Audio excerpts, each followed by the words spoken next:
Bonjour et bienvenue pour ce rendez-vous hebdomadaire de décryptage de l'actualité économique et géopolitique en mode affranchi. Je salue tous les abonnés de TV Liberté pour cette hebdo au menu très copieux et que je vais intituler Quand les bornes sont franchies, il n'y a plus de limite.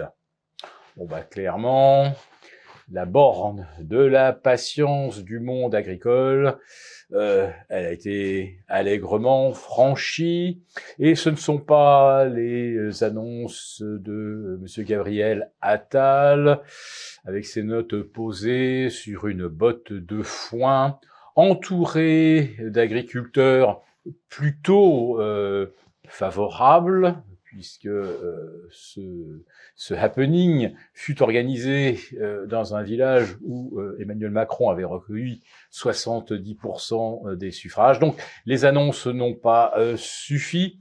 Et pour cause, Bruxelles s'est empressé d'expliquer que les accords de libre-échange allaient se poursuivre, qu'on allait continuer sur la même voie. Alors, Emmanuel Macron monte au créneau entre 2 ou 3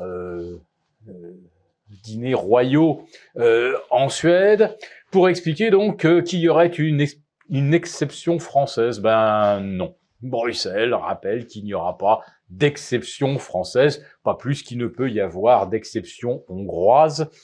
Et la Hongrie va certainement subir les foudres européennes. En tout cas, ça ferait partie des plans de mettre la Hongrie à genoux pour la faire rentrer dans le rang, notamment au niveau de l'immigration. Donc, Bruxelles voit maintenant les tracteurs et les agriculteurs en colère faire le siège du Parlement. Alors, Ursula von der Leyen lâche quelque chose. Oui, on va suspendre l'obligation de la mise en jachère de 4% des terres cultivées. On va suspendre temporairement l'accord avec le Chili. Mais temporairement, ça veut dire pour combien de semaines ou combien de mois?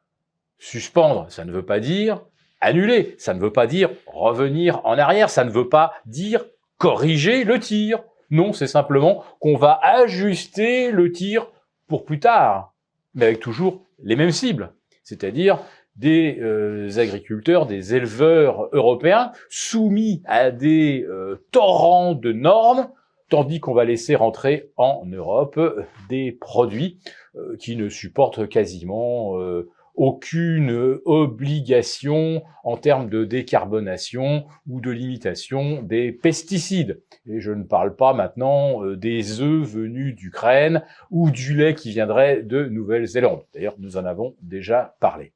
Mais en fait, ce que on est en train de comprendre aujourd'hui, c'est que il en va de même pour l'agriculture et pour des tas d'autres domaines. Et c'est pourquoi l'Europe s'est complètement désindustrialisée, à part l'Allemagne et l'Italie, qui sont restés compétitifs parce que il y avait le gaz russe, enfin, notamment en Allemagne. Et aujourd'hui, l'Allemagne a complètement perdu sa compétitivité. Et on s'extasie sur les 3,2% de croissance des États-Unis. Ah bah, c'est sûr, si vous imprimez 3000 milliards de dollars pour récupérer à la sortie 1400 milliards de PIB supplémentaires, c'est-à-dire 3,2% de plus, c'est assez facile. Et de surcroît, quand vous êtes beaucoup plus compétitif que l'Allemagne ou l'Italie aujourd'hui, avec du gaz de schiste qui est vendu pas cher. Enfin, en tout cas, on garantit aux industriels étrangers qui viendraient s'implanter sur le sol US une énergie vraiment bon marché.